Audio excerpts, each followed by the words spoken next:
함께 말씀 보도록 하겠습니다. 오늘 말씀은 로마서 2장 17절부터 29절까지 말씀을 저와 교독하며 읽도록 하겠습니다.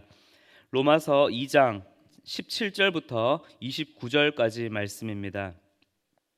유대인이라 불리는 내가 율법을 의지하며 하나님을 자랑하며 율법의 교훈을 삼아 하나님의 말을 하고 지극히 선한 것을 분간하며 맹인의 길을 인도하는 자여 어둠에 있는 자의 빛이요 율법에 있는 지식과 진리의 모본을 가진 자로서 어리석은 자의 교사요 어린아이의 선생이라고 스스로 믿으니 그러면 다른 사람들을 가르치는 내가 내 자신은 가르치지 아니하느냐? 도둑질하지 말라 선포하는 내가 도둑질을 하느냐? 간음하지 말라 말하는 내가 간음하느냐? 우상을 가증히 여기는 내가 신전 물건을 도둑질하느냐? 율법을 자랑하는 내가 율법을 범함으로 하나님을 욕되게 하느냐? 기록된 바와 같이 하나님의 이름이 너희 때문에 이방인들 중에서 모독을 받는도다. 내가 율법을 행하면 할례가 유익하나 만일 율법을 범하면 내 할례는 무할례가 되느니라. 그런즉 무할례자가 율법의 규례를 지키면 무할례를 할례와 같이 여길 것이 아니라 또한 본래 무할례자가 율법을 온전히 지키면 율법 조문과 할례를 가지고 율법을 범하는 너를 정죄하지 아니하겠느냐? 무릇 표면적 유대인이 유대인이 아니요 표면적 육신의 할례가 함께 읽겠습니다. 오직 이면적 유대인이 유대인이며 할례는 마음에 할지니 영에 있고 율법 조문에 있지 아니한 것이라. 그 칭찬이 사람에게서가 아니요 다만 하나님에게서니라. 아멘. 1517년 10월 31일 종교개혁자 마틴 루터는 당시 면죄부를 판매해서 교회와 사제들의 부를 축적하고 성경 말씀을 직접 읽지도 못하고 보지도 못하는 성도들에게 잘못된 말씀과 복음의 진리를 전하는 이 교회와 사제들의 이 부패와 거짓을 고발하는 이 95개조 반박문을 비텐베르크 성전 벽문에 붙이게 됩니다. 이를 통하여서 이 반박문은 당시의 독일 교회와 또한 많은 사제들과 신부들의 비리에 대해서 완전한 융단 폭격을 가하면서 이제는 그 반박문을 시작으로 하여서 종교개혁이 시작되게 됩니다. 오늘 말씀 1절 서두에서 유대인이라 불리는 내가라는 말로 알 수 있듯이 바울은 어제 말씀에서 보았던 이 유대인들, 하나님께서 택하신 언약 백성이라고 하지만은 그들의 가지고 있는 특권의식과 교만과 그리고 위선 가운데 휩싸여져서 하나님의 말씀을 제대로 따르지 않고 언행불일치를 하는 이 유대인들을 오늘 말씀에서 딱 뽑아서 특별히 이 사람을 대상으로 하여서 그들의 잘못을 탁탁 꼬집어냅니다. 마치 마틴 루터의 이 95개조 반박문처럼 그 당시에 이 유대인들에 대하여서 철저하게 융단 폭격의 반박을 가하고 있는 것을 오늘 말씀에서 볼 수 있습니다. 앞으로도 계속되어 반복되어서 언급될 건데 지금 유대인들은 자신들이 하나님과의 언약 관계를 맺은 증거, 이 율법과 그리고 이 할례를 가진 자들이라 하여서 매우 위선적인 태도를 가지고 있습니다. 그런데 이것이 더 큰 꾸중거리가 되는 것은 어떤 부분이냐면 그들이 율법과 할례에 따라 할례를 가지고만 있었지 이 율법을 지키지도 않으면서 남들에게는 이 율법을 가진 자라 말하면서 온갖 생색과 위선은 내세웠고 할례를 받기만 했지 할례 받은 자다운 삶은 살지 못한 채 도리어 할례 받지 않은 자들을 차별하여 대했던 것입니다. 이것을 오늘 말씀에서 한번 조금 구체적으로 함께 살펴보도록 하겠습니다. 먼저 이 유대인들의 율법에 대한 태도는 어떠했을까요? 먼저 율법은 언약 백성에게 하나님의 뜻을 알려주는 통로로 그 역할을 가지고 있었습니다. 그래서 언약 백성은 이 율법을 통해서 율법을 순종하는 것을 통해서 하나님의 뜻과 그 말씀을 따라서 살아가며 또한 그렇게 하나님의 백성다운 백성으로 하나님 나라다운 나라로 살아가야 했었던 것입니다. 그런데 유대인들은 어떠하였습니까? 1절에서 앞서 보았듯이 유대인이라 불리는 내가라는 말은 오늘 말로 조금 표현하자면은 너네는 유대인이라 하면서 이러하느냐라고 말하는 것이죠. 그렇게 말을 시작으로 바울은 그들의 언행 불일치와 믿음과 이 행실의 역설적인 이 모습을 매우 신랄하게 지적을 합니다. 먼저 21절과 23절 한번 눈으로 볼까요? 그것을 보게 되면은 그들의 언행 불일치의 모습을 이야기하고 있는데요. 도둑질하지 말라고 하면서 그들이 도둑질을 하고, 간음하지 말라라고 그들은 말을 하면서 그들은 간음을 하고 있고, 또 우상을 가증히 여기라 말하는데 그들은 도리어 우상 신전에 있는 물건들을 탐내고 있는 자들이 누구라고요? 유대인들이라 말하고 있습니다. 그리고 이 말씀을 보는 것을 조금 더 확대해서 보게 되면, 이 확대해서 좀 종합해서 보게 되면 유대인들이 그들 스스로의 믿음과 행실이 완전히 잘못되었다는 것을 더욱더 구체적으로 이야기를 해주고 있습니다. 17절부터 20절까지 유대인들이 그들 자신 스스로가 무엇을 믿는지에 대해서 바울이 쭉 나열해서 말하고 있는데요. 그러나 이것이 이후에 21절부터 24절까지 완전히 뒤집어진 잘못된 믿음과 행실로 드러나는 것을 볼 수 있습니다. 시간이 되신다면 차근차근 한번 따로 시간을 내어서 읽어보시면 좋겠는데요. 대표적으로 조금 짚어보자면 17절에서 어떻게 이야기를 하고 있습니까? 그들 스스로는 율법을 의지하고 하나님을 자랑한다라고 그들 스스로 믿으나 23절에서 어떻게 비판합니까? 그들의 실상은 율법을 범하고 하나님을 도리어 욕되게 합니다. 또 18절에서 그들 스스로는 율법의 교훈을 받는다고 하지만 21절에서 보게 되면 그들의 실상은 정작 자기 자신은 가르치지 않고 도리어 십계명, 앞서 이야기했던 것을 범하고 있는 것을 말하고 있습니다. 즉 율법은 하나님의 뜻과 말씀을 알려주는 통로로 하나님께서 주신 말씀을 따르고 지키며 순종하면서 하나님의 백성답게 나아가야 하는 것인데, 그들은 율법을 가진 자라는 특권 의식과 위선만 가득했지 말씀에 대한 순종은커녕 오히려 말씀과 정반대의 길을 걷고 있는 자들이 이 유대인들이었습니다.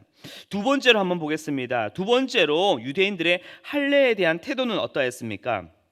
할례는 하나님께서 택하신 백성들을 택하신 이 언약의 외적인 표지, 즉 눈으로 보일 수 있는 이 표징이 되었습니다. 그래서 할례를 받아서 하나님께서 택하신 백성이라면 그에 걸맞는 행동으로 거룩함과 정결함, 그리고 겸손함과 낮아짐의 모습이 있어야 하죠. 그런데 유대인들은 이 할례를 자신들의 어떠한 명예나 자부심처럼 생각하여서 나 할례 받은 사람이야, 할례 받은 자야, 언약 백성이야, 택함 받은 자야 라고 유세를 떤 것이었습니다. 이뿐 아니라 유대인들은 이 할례를 마치 미신의 어떠한 부적처럼 생각했습니다. 당시 이 랍비들의, 이 유대인들의 구전에 이러한 말이 있습니다. 할례 받은 사람들은 게한나, 이 게한나는 지옥을 의미합니다. 지옥으로 내려가지 않는다.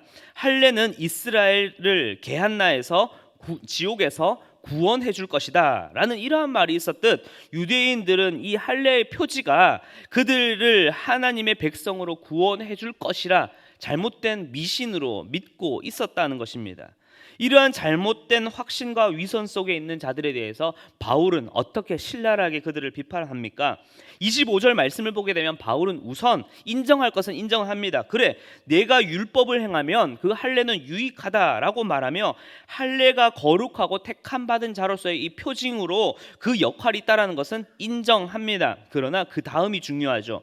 바울은 그 다음 이 논쟁을 통해서 이야기하는 것은 할례가 언약 공동체의 일원이 되는 표시이고, 언약 공동체의 일원이 되기 위해서는 순종이 요구된다면 무엇입니까? 할례 받은 자가 하나님의 택한 백성이라면 하나님의 택한 백성답게 그들에게 주어진 율법을 지켜야지, 그것을 지키지 않으면 하나님의 백성 아니지 않느냐.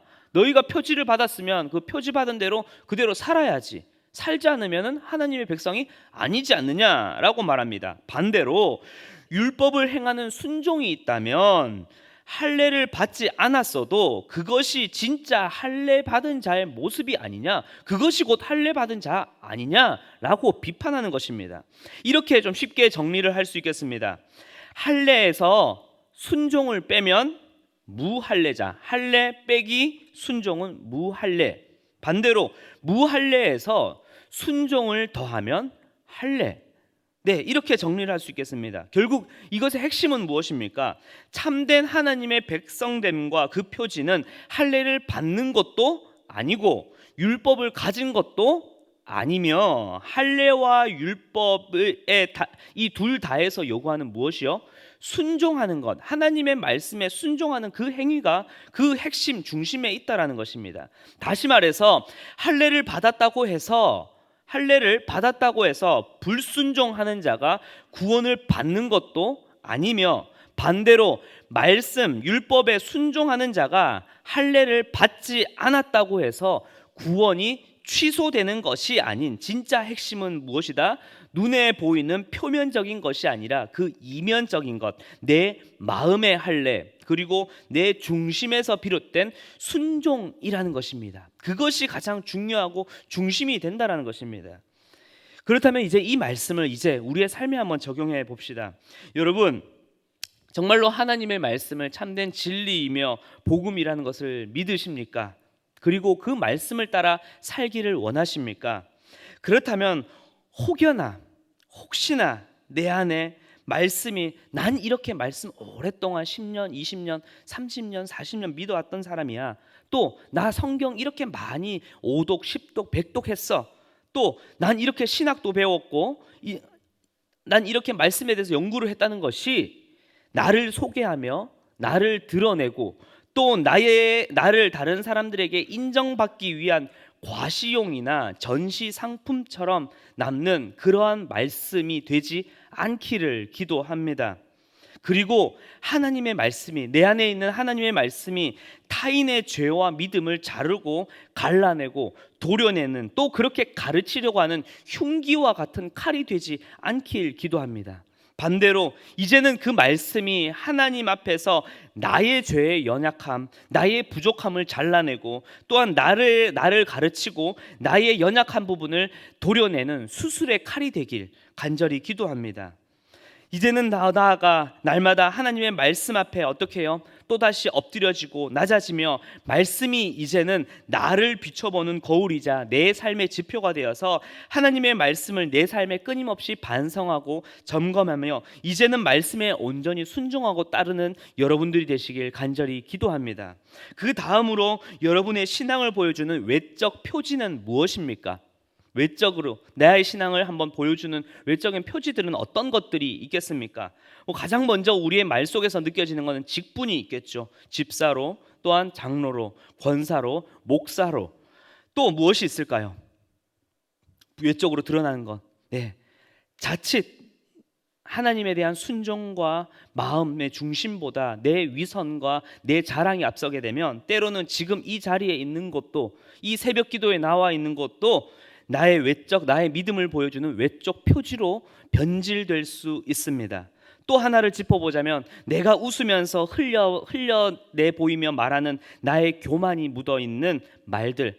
아이고, 난 그렇게 기도도 안 했는데 하나님은 내 기도를 왜 이렇게 잘 들어주시는지 몰라. 이렇게 나한테 축복 주시더라 하면서 그렇게 사소한 부분에 나도 모른 새 순종의 마음보다 나의 위선과 교만이 묻어나게 되면 점차 나의 믿음도 위선적으로 변질되어질 수 있다는 것입니다. 어느새 겸손과 순종은 사라진 외적인 표지들. 그래도 권사인데, 그래도 내가 장로인데, 그래도 내가 목사인데, 또 이렇게 나는 새벽기도 매일 안 빠지는 사람이니까 저렇게 새벽기도 안 나온 사람들과는 내 믿음 자체가 다르지. 아유, 내 믿음이 훨씬 더 그래도 낫지 않겠냐. 저렇게 새벽기도도 안 나오고 수요기도에도 안 나오면. 또 난 이렇게 하나님께서 응답을 이렇게 주시는데 저 집사님은 왜 저렇게 응답을 못 받나. 믿음이 없는가 보네. 기도에 영빨이 없는가 보네 하는 나의 이 잘못된 판단, 교만 어린 생각들, 이러한 외적인 것들이 자칫 유대인들의 이 할례처럼 무할례자들을 자르는, 그렇게 칼로 베는 무기, 흉기가 될 수 있다라는 것입니다.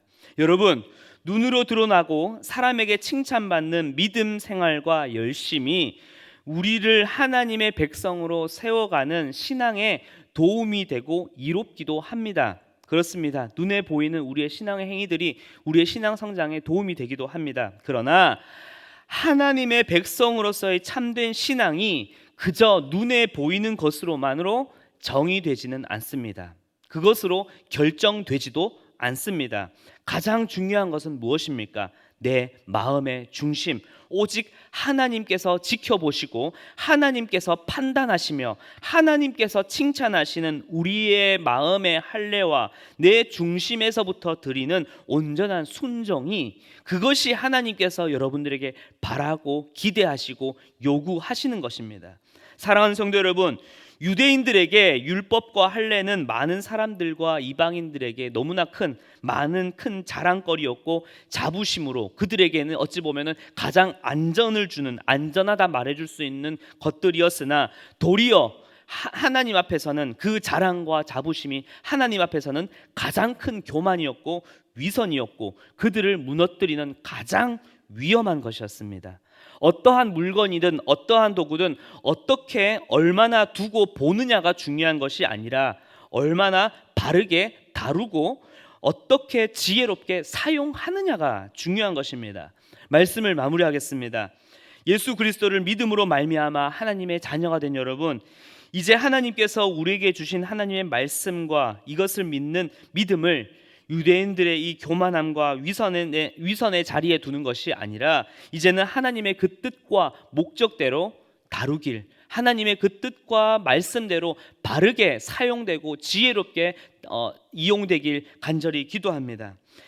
예수님께서 죄로 죽을 수밖에 없는 우리를 위해 죽기까지 낮아지시고 하나님께 완전히 순종하심으로 우리를 향한 구원을 성취하셨던 것처럼, 이제 우리도 어떻게 해요? 그 복음이 필요하고 말씀이 닿아야 하며 사랑이 전해져야 하는 이들을 위해서 내게 주신 말씀과 이 굳건한 우리의 믿음의 확신을 어떻게 해요?